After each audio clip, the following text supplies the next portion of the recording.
activated and accelerated something that might have happened later on in life. But he advised us not to give our newborn any immunization shots. But Paul's disease or situation, which they have never been able to diagnose or put a name onto, it is progressive, and he is a homebound invalid. The disease works similar to ALS and MS. Why don't you tell us what ALS and MS? ALS is Lou Gehrig's disease.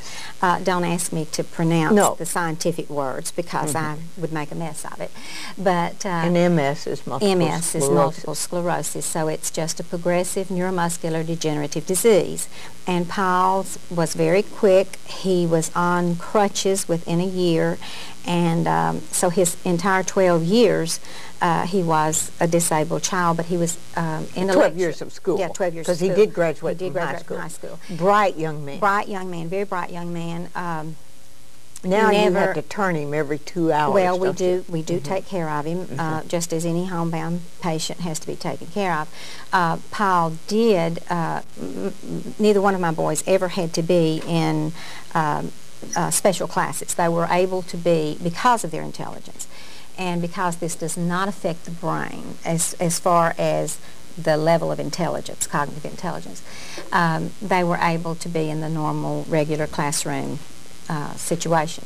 My younger son was well until he got to junior high, and he had the chicken pox, which we had run from the diseases, and I had always, when they were having an outbreak of the childhood diseases in school, the teachers would always let me know, and I would pick up their homework and taught them at home those few weeks or whatever. But he did have chicken pox, and it set his off. He is now 29, and he is bedbound, and he's actually had a more serious problem, because he had muscle spasms, really, really bad, total body muscle spasms. And in the hopes of minimalizing those, he received a baclofen pump, which did not work well with John, and so he actually lost a lot of ground. But this has been ongoing in our life. Our lifestyle has encompassed this this is our 30th year. Now, you have also run a business during this time. Yes. For about 30 years. No, I worked for a company out of Charleston for a number of years. First out of Pennsylvania, and then through a headhunter was selected to work in Charleston. And then I realized that I could not punch someone else's clock or work someone else's schedule, and I really wanted to spend as much of my time as possible with my sons, so I started my own business with the future in mind, and I organized my business so that I would be able to be with my sons after school hours as much as possible, and weekends and that sort of thing. And available whenever you needed available to. Go to the doctor. Actually, you did fire cleanups after like fire. Yeah, we worked and floods and restoration. And you had at one time when I met you about 11 trucks and we crews had 40 of people. We had 40 employees, and we had That's about 11 the same as our vehicles. company had. We had 35 employees plus the 5 family members. So, and we considered ourselves employed. We just could stay there all night if we wanted to, 7 days, 24/7. You know, or 8 days, 36 empty hours. the waste baskets and clean the floors before people were coming in. Whatever it took, go out and sell the product, come home. That's right. So people who own their own business have a lot of privileges and disadvantages too. That is true. But it was worth it in your case and ours too, that you could at least have an employee say, I got to run home. I've got an emergency. And I made certain that I had very, very qualified administrative assistants that actually could duplicate me. And you actually kept that business and did an incredible thing a few months ago and actually gave it to the employees, didn't you? Yes, I did. That's just so unbelievable. Well, you're a person that I met with it was National Speakers Association of Alabama, NSA. Well, we called it Alabama Speakers Association, but now it's National Speakers Association of Alabama. And this about a dozen, I don't know how many years ago. And so I was over there at a meeting at Montgomery, and I heard this voice. Oh, she was talking to so many things were going on. And there was about a dozen men around her, and women, and they were just like, oh, in awe of every word she said. And I said, I don't know who that person is over there, but I want to go meet her. And I went over and met this incredible lady, Sandra Pickens. So in the meantime, we have done different seminars and businesses together and done some traveling together. But she's always, anytime I talk to her, I leave or I come off the phone as an uplifted person. I want to find out your secret, because not only has she had these sons to deal with, her husband worked at NASA, I believe. He worked with the government side. With the government side. At Redstone side. At Redstone. And he had a, I don't know which came first, but I think he had a heart attack and had massive heart attack. At 49. At age 49, just a kid. And open heart surgery. And I was 38 at the time. Oh, my. And with the boys and with him. the boys. And then just about 3 or so years ago, you got breast cancer. Had one mastectomy, and then later... 18 months later. Had a lump in the other one. and lump it. No, I had a mastectomy. Another mastectomy. And yet, look at the smile on her face, and she's still an encouragement to any human you will ever meet. And first of all, how do you do that? I don't know, other than to say it is a gift of grace, I would think. Where's your grace come from? My grace comes from God. I think I go through periods when I'll be like the psalmist David, and I'll be just so distressed that I just don't want to even pray. But for the most part, I think it's been a growth process. In the very beginning, when they told us at Mayo's what the future was for our son, and at that time it was just the one son, I spent a lot of time questioning. I did just like any child would do. I would say, why us? Why this precious child? To God. Oh, yes. Oh, yes. And you were actually angry at God. No, I was never angry at God. You weren't. You know, and that's just unbelievable. But I never blamed God. I was never angry at God. I knew that I had, for all of my life, known that nothing happens by chance, that there's an ultimate plan, and I just didn't want it to be me. I didn't want it to be my child. I didn't want that plan to be what our lives entailed. But the prayer that I prayed, and God has answered that prayer many times over, I prayed very diligently for long-suffering and grace. And I asked that whatever I did, that God would let others see Him in me. Because I truly believe that if we believe what we say we believe, we have to let that belief be the controlling factor in our lives. So if I said I believed that Jesus Christ was my Savior, and if I said that He is in charge of my life, and that all things happen for good to those that love the Lord, then I had to let go and let Him take charge of it. And now I have done a lot of research over the years, and I have spoken to a lot of doctors. I've had to fight a lot of battles and that sort of thing.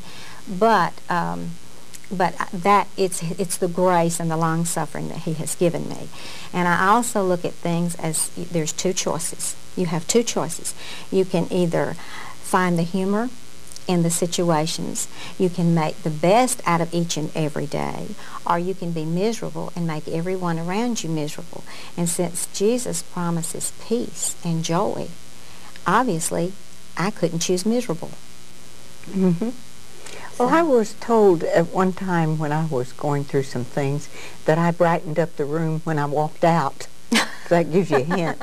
And so until the Lord worked in my life, so that wasn't a good plan to brighten up the room when you walk out.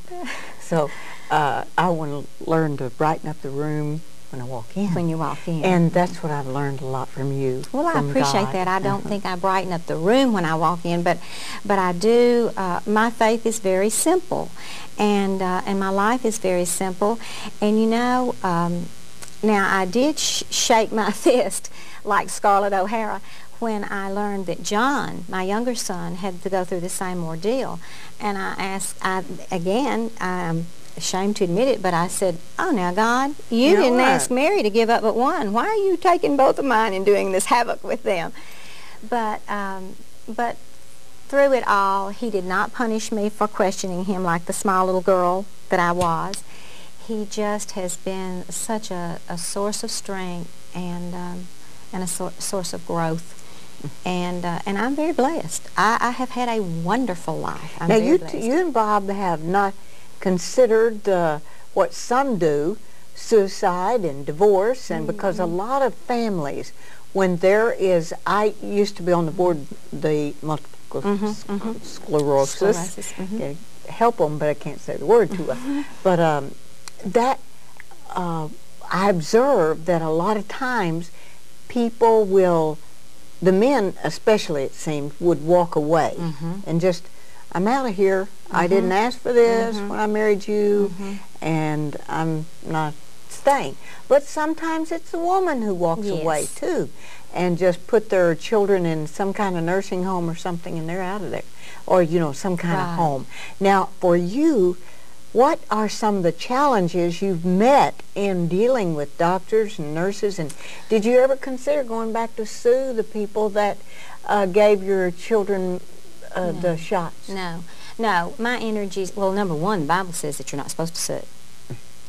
But number two, I wanted my energies to be spent, focused on my children's comfort and my children's care, not on a legal fight. And it would have done nothing for my children. Well, that's kind of the way I felt as far as when Emily Dorn got killed. Somebody said, aren't you going to sue the driver that killed her when she walked across the street? And I said, Tony and I discussed it and said, well, number one, it wouldn't bring her back. Right.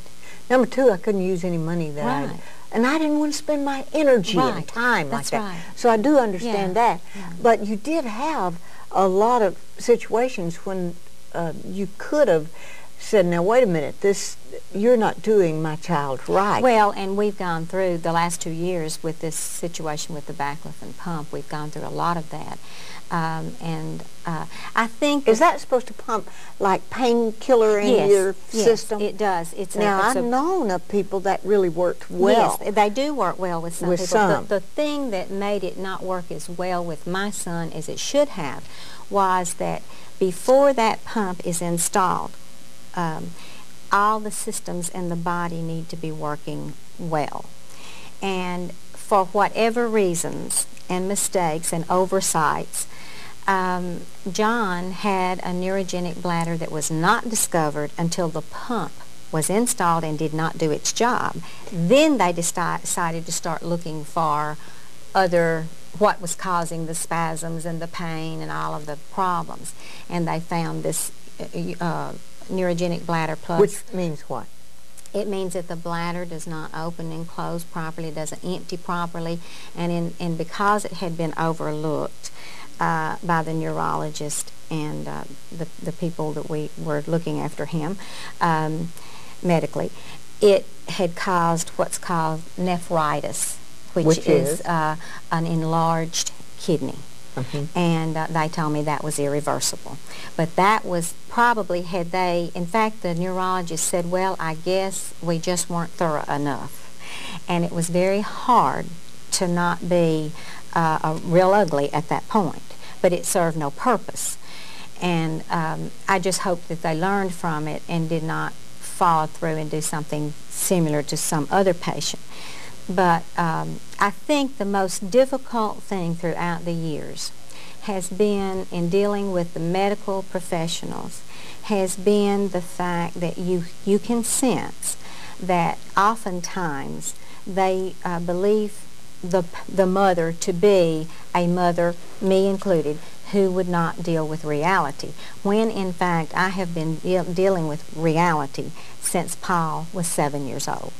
You know, I knew what the future was, and I've always been honest with them, and I've always prepared, you know, for what I knew was coming. I did everything that I could find. I've searched and gone everywhere. We've gone everywhere we could possibly go.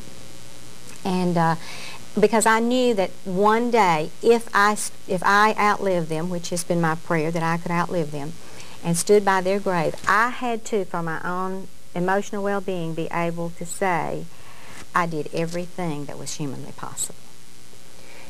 Now, in some of the situations with dealing with the medical profession, have you considered, let me use the term loosely, nursing home or healthcare facilities? What's the situation with their being there? Now, at this moment, you keep them at home, and you have, like today, some... I have a wonderful lady that helps me. Faye?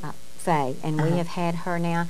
In fact, she's from this area. I think she was born in Mississippi, near Tupelo, and she now lives over in near Russell, between Moulton and Russell, and she is fabulous. And she has been with me now for over a year, and she is really the first person that has been there with regularity and long, and she loves the boys, and the boys love her, and she's just one of our family. I mean, she and I are just the dearest of friends, and she's just fabulous. Well, and she's gone through a lot. Her husband has gone through a lot. She just recently lost her husband with cancer. Learned he had cancer, and 5 weeks later he was gone. He was gone. Totally unexpected, but. So you've been a salvation for her in a way. I think she and I work well for each other. I really do. And back to your question about the nursing homes and that sort of thing, I hope that we never have to do that. With both my husband and our health, our main goal has been to try to live simply and provide a nest egg to keep them cared for if something should happen to us. That's our first goal. You had asked a question a while ago about husbands and wives divorcing and that sort of thing. It was really interesting, and I think this should be pointed out because there may be some family out there that's just being introduced to a lifelong situation, because ours is not unlike cerebral palsy, spinal bifida, any of the diseases or situations that confine parents and children and cause ongoing long-term care. But the pediatrician asked me in the very beginning, called me and asked me to come over and meet with him, and when I did, his question to me was, how is your marriage? And I said, well, I guess it's fine. I hadn't really given it any thought. And ignorance is bliss, you know.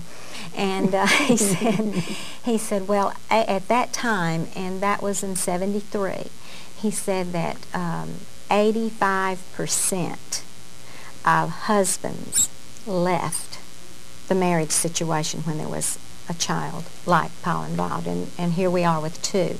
So Bob is to be commended because he has stayed and he has helped under adverse well, you stayed physical. Too. That's right. But the fathers are the ones that leave most of the time. But it was never a question with us.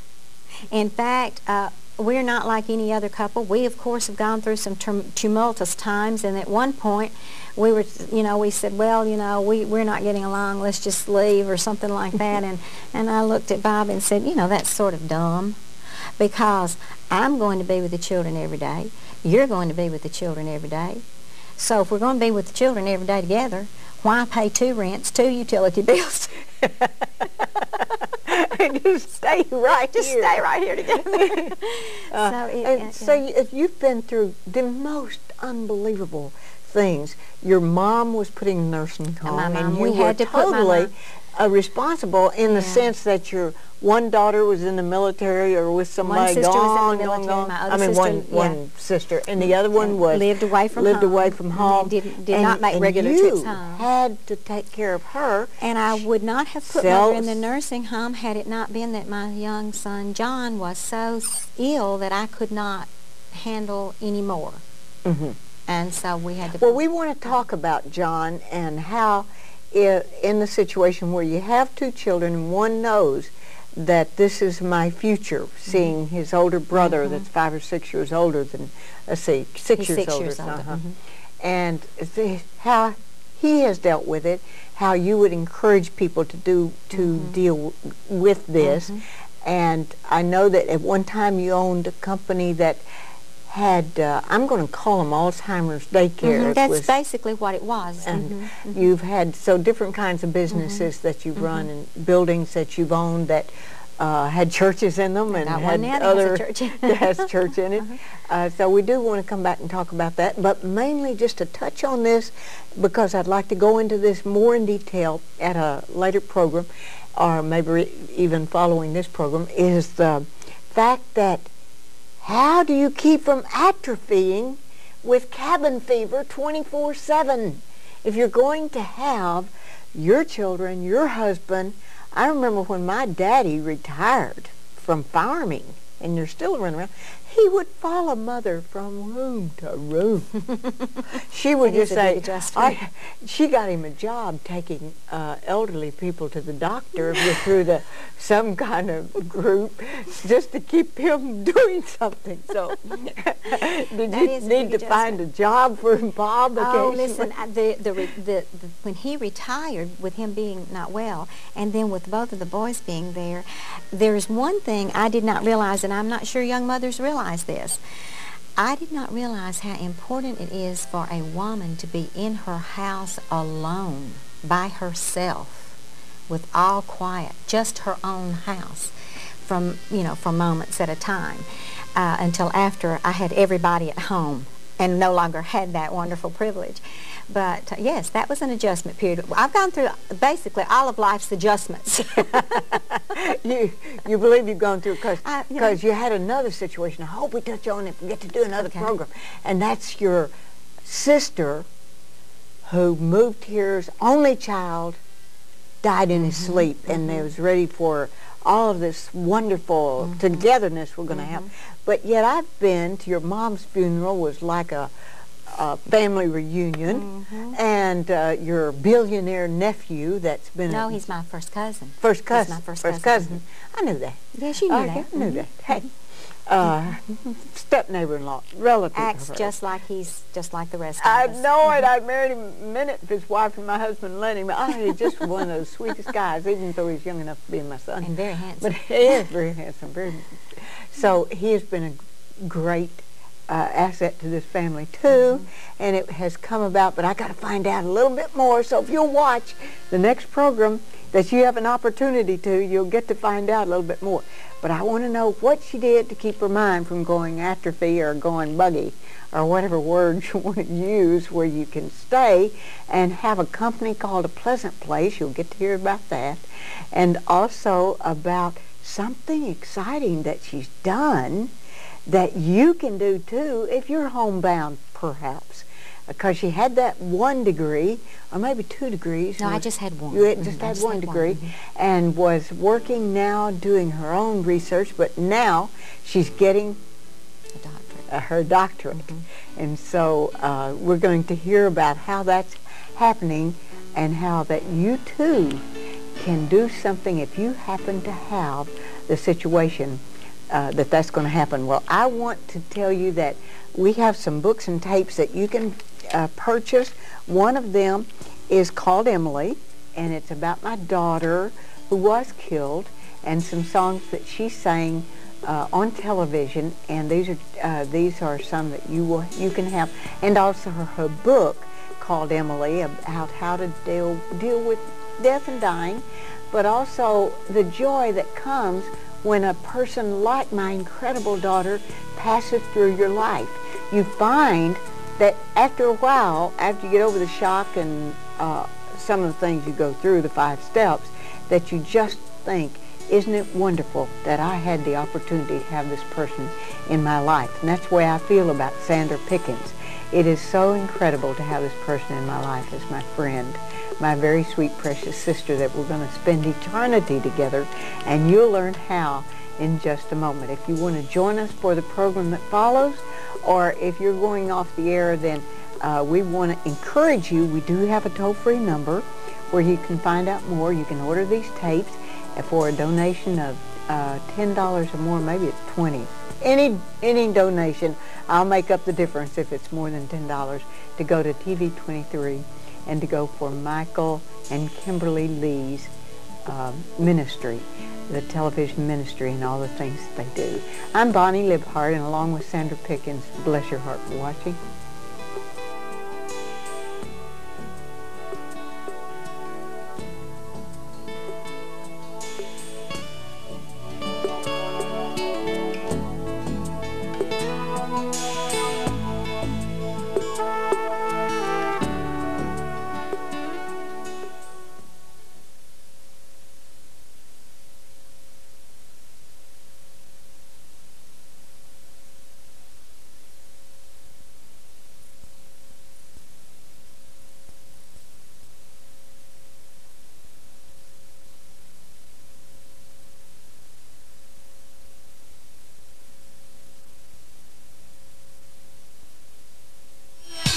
I'm ready now. I'm waiting for your triumphant return. You're coming soon. This world has nothing for me. I find my peace and joy solely in you.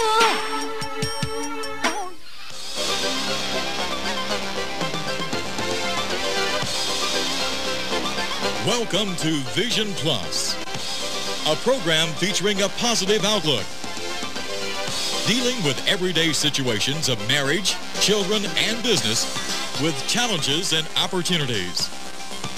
Believing Philippians 4:13. You and I can do all things through Christ who gives us strength. Teacher, author, speaker, delighting audiences from New York to Sacramento with a heart and message for the people today. Here's Bonnie Libhart. Hello and welcome. I'm so delighted you joined us today. You are going to have the opportunity to hear something I don't think too many of us ever heard. And that's a person who's born with a silver spoon in their mouth, and maybe even from the mafia family. Well, I don't know. I'll have to hear more about it. And then